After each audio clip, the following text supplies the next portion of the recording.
आप सबकी एक ही शिकायत थी कि आखिर ये कसक इतनी परीक्षा क्यों दे रही है, पढ़ी लिखी होने के बावजूद भी इतनी प्रताड़ना क्यों सह रही है। तो आइए मेरी कहानी से पहले आपको एक और कहानी सुनाती हूँ। नहीं, दिखाती भी है। ये कहानी है मेरी करीबी दोस्त सुधा की।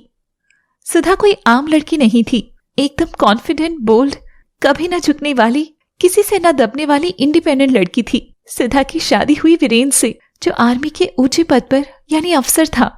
जब मेरी मुलाकात सुधा से हुई तो वो कलकत्ता से किसी बड़ी यूनिवर्सिटी में प्रोफेसर बन गई थी। मैं मेरी दोस्त की तरक्की देख बहुत खुश थी। पति पत्नी दोनों करियर में सेट हैं, बच्चा अभी करना नहीं तो फुल आजादी मिल रही थी। कितनी हसीन जिंदगी थी ना उस सुधा की। हर लड़की ऐसी ही आराम पसंद जिंदगी तो चाहती है। इस रोमांटिक जोड़ी को देख सब चल उठते थे, और शायद मैं भी। एक रोज मुझे एक कॉल आती है। कॉल पर सुधा जोर जोर से रो रही थी। उसके रोने की आवाज सुन मैं भी चैन हो उठी थी और सुधा के बताए पते पर फटाफट पहुंच गई। मैंने पते पर जाकर जो देखा उससे तो मेरी होश ही उड़ गई थी। आइए आप सब भी आकर खुद देखिए आखिर सुधा क्यों रो रही थी। दरवाजे पर खड़ी कसक घंटी बजाती है और अंदर से दरवाजा खुलता है तो सामने बैसाखी थामे टूटी टांगों के साथ सुधा खड़ी थी, जिसके चेहरे पर अनगिनत चोटें थी। पूरा शरीर चोट से जूझ रहा था। सुधा अपनी दोस्त को देखते ही इमोशनल हो उठी और गले लगकर फूट फूट कर रोने लगी। सुधा, ये सब क्या हुआ? वो वीरेंद्र ने ये सब किया है। क्या वीरेंद्र ने? पर तुम और वो तो बहुत प्यार से रहते थे, ऊपर से इतने पढ़े लिखे भी तो हो। पढ़ा लिखा? इसी दलील ने तो आज तक कभी मेरी आवाज को उठने नहीं दिया। वीरेंद्र कोई आज मुझ पर हाथ नहीं उठा रहा था। उसने पहले भी मुझे चोटें दी है। माँ से कहा तो बोली, अच्छी पत्नी को खून का घूंट पीकर सब सहना ही पड़ता है, तो मैं सहती गई। सुधा, पर तुझे जरूरत क्या है सब सहने की? तेरे पास नौकरी है, पैसे हैं, तू उस जल्लाद सा रही क्यों रही है? हाँ कसक, हाँ, ये सब जानती हूँ। और तुझे क्या लगता है नारी शक्ति वाली आवाज मैंने नहीं उठाई होगी?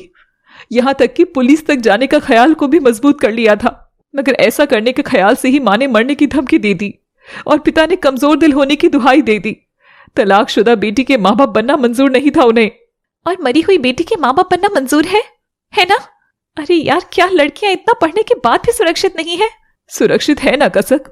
स्त्री सुरक्षित है सरकारी स्कीमों में, नारी सुरक्षा के पोस्टरों में, इतिहास के पन्नों में अलग जगाने वाली नारी सुरक्षित है। बड़ी बड़ी ज्ञान और जोशीली बातों में सुरक्षित है, किस्से कहानियों में सुरक्षित है। और असल में ऐसी है ना? मैं हमेशा सोचती थी कि मेरी जिंदगी सुधा जैसी हो जाए। काश भगवान मुझे ऐसा जीवन तोहफे में दे दे। भौतिक शिक्षा लेने भर से एक औरत की लाचारी कम नहीं होती बहन।